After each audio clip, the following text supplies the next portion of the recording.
ಮಾನ್ಯ ಪ್ರಧಾನಮಂತ್ರಿಗಳೇ, ನಿಮಗೆ ಓಟ್ ಹಾಕಿರುವಂತಹ ಹಿಂದೂಗಳ ಪರಿಸ್ಥಿತಿ, ನಮ್ಮ ಭಾರತ ದೇಶದ ಹಿಂದೂಗಳು ನಿಮಗೆ ಓಟ್ ಹಾಕಿರುವಂಥದ್ದು ನಮ್ಮ ಅಖಂಡ ಭಾರತದಲ್ಲಿರ್ತಕ್ಕಂಥ ಎಲ್ಲ ಹಿಂದೂಗಳನ್ನ ಕಾಪಾಡುವ ನಿಟ್ಟು ನಿಮಗೆ ಜವಾಬ್ದಾರಿ ಇದೆ.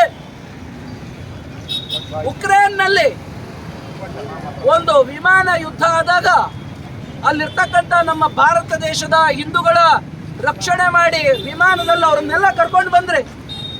ಹಾಗೆ ಇವತ್ತು ಕೂಡ ನಿಮ್ಮ ಕೇಂದ್ರ ಸರ್ಕಾರ ಬಾಂಗ್ಲಾದೇಶದಲ್ಲಿ ನಲುಗ್ತಾ ಇರುವಂತಹ ಹಿಂದೂಗಳಿಗೆ ಸಾಂತ್ವನ ನೀಡಬೇಕಾಗಿದೆ. ಹಿಂದೂಗಳ ಆ ಮಾರಣ ಹೋಮ ಏನ್ ನಡೀತಾ ಇದೆ ಇದನ್ನ ನಿಲ್ಲಿಸುವಂತಹ ಪ್ರಯತ್ನ ನೀವು ರಾಜತಾಂತ್ರಿಕವಾಗಿ ಮಾಡಬೇಕಾಗಿದೆ. ಇದರ ಜೊತೆಯಲ್ಲಿ ಸುಮಾರು ಬಾಂಗ್ಲಾದೇಶದ ಇರ್ತಕ್ಕಂಥ ಈ ಮನಸ್ಥಿತಿ, ಇದರಿಂದ ಹಿಂದೂಗಳನ್ನ ಕಾಪಾಡಬೇಕಾಗಿದೆ. ಇದು ಕಾಪಾಡಲಿಲ್ಲ ಅಂತಂದ್ರೆ ಹಿಂದೂ ಉಳಿಯಲ್ಲ. ಈಗಾಗಲೇ ಎಲ್ಲ ದೇಶಗಳನ್ನ ಕಳ್ಕೊಳ್ತಾ ಬರ್ತಾ ಇದ್ದೇವೆ.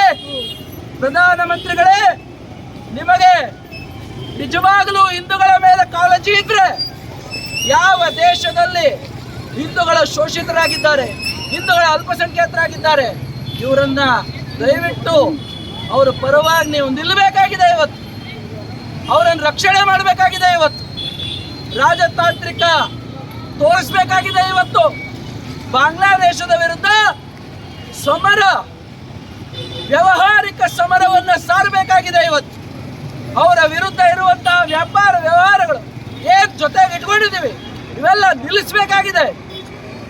ಒಬ್ಬ ವಿದ್ಯಾರ್ಥಿ, ಬಾಂಗ್ಲಾದೇಶದ ಒಬ್ಬ ವಿದ್ಯಾರ್ಥಿ ಹೇಳ್ತಾನೆ, ನಾವು 25 ಲಕ್ಷ ಕೋಟಿಗಳಿಗಿಂತ ಹೆಚ್ಚಿನ ವ್ಯವಹಾರವನ್ನು ಭಾರತ ದೇಶದೊಂದಿಗೆ ಇಟ್ಕೊಂಡಿದ್ದೇವೆ.